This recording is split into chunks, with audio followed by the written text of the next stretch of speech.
In many countries, Christians, Jews, and even Muslims are denied the opportunity to freely practice their faith. And here in the USA, the First Amendment right to pray publicly, live out faith in business or on the job has come under fire. Well, here to discuss more is the former U.S. Ambassador for Religious Freedom, Sam Brownback. Ambassador Brownback now serves as chairman of the recently created National Committee for Religious Freedom. Always good to see you. We go way back. Yeah, we do. You were reminded about that. 1996 at the Kansas State Fair when I was running for the U.S. Senate. That's a delight to remember back on those hairy days when I'm first getting into the United States Senate. And it's a tough battle, but made it in and was able to move on forward with a political life. Well, I want to ask you about that. When you first started in the Senate, and even before that, you were in the House for a term. When did this passion and this commitment to religious freedom really begin? And who was responsible? Did Frank Wolf encourage that, or did you already have that? No. You know, it was I was just elected in 1996. 1997, I went into the Senate, and there was a lady that came in, started working in my office, Sharon Pate. And she had been working with different people around the world that had been persecuted for their faith previously. And this is back when the field was very small. There was hardly anybody working in this space. And she would tell me stories about people being persecuted in South Sudan for their faith or other different places. And I would just go, what? Really? That's going on? And I said, hey, bring people in. And so she'd start bringing people into the office. And I think I really got hooked when I was I was back home. I was going to one of my kids' softball games, and I get a call from Sharon that we had just gotten somebody out of jail in Uzbekistan, a missionary that had been in jail in Uzbekistan because of being a Christian and advocating for Jesus there, and said our advocacy got him out of jail. And I was just like, I got hooked then. I thought, you mean I can work in a public policy arena and help people for their religious freedom somewhere around the world? I'm in. And you were all in. I was all in then, because I thought, what a great way to use a public position for people to be able to practice their God-given right to religious freedom to do with their own soul what they see fit. And to me, the religious freedom is a human right of the soul. It's deeper than the others. It's more personal. And I really think it's just such a key right we've got to defend. And I would travel up to the Hill and interview you on occasion concerning South Sudan. And I think you and Frank Wolf and others in Washington, also CBN, putting it out there, encouraged the church to get involved, the church community, Christians in America. And now we have a country. South Sudan is a country. Sure, they have problems, but that was a success story.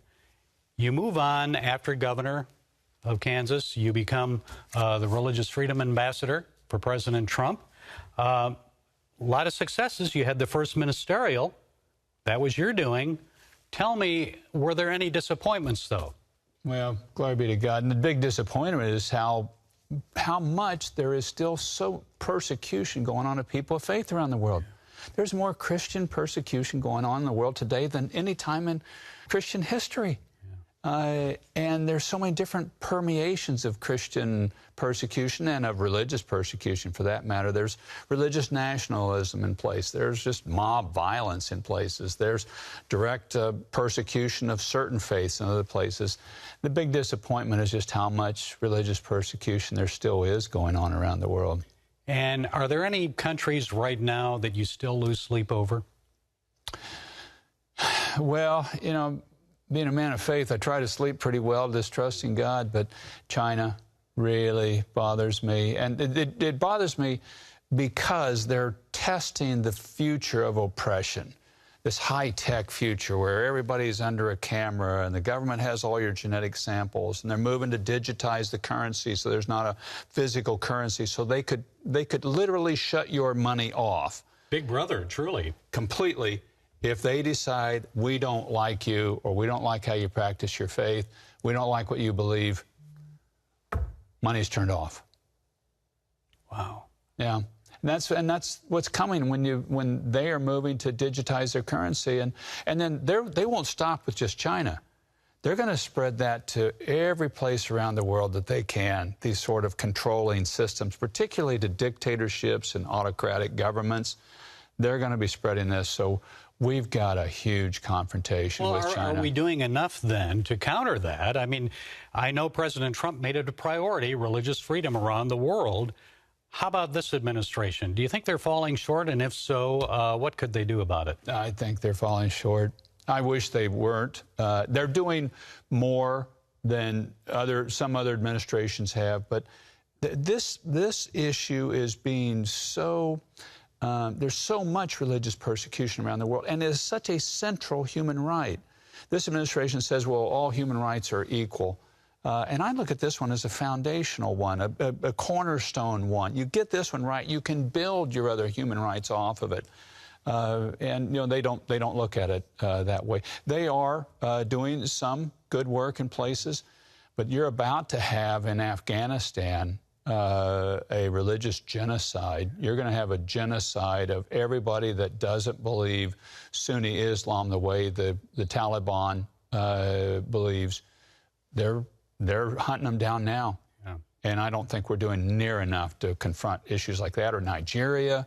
I think we need to do a lot more confronting China.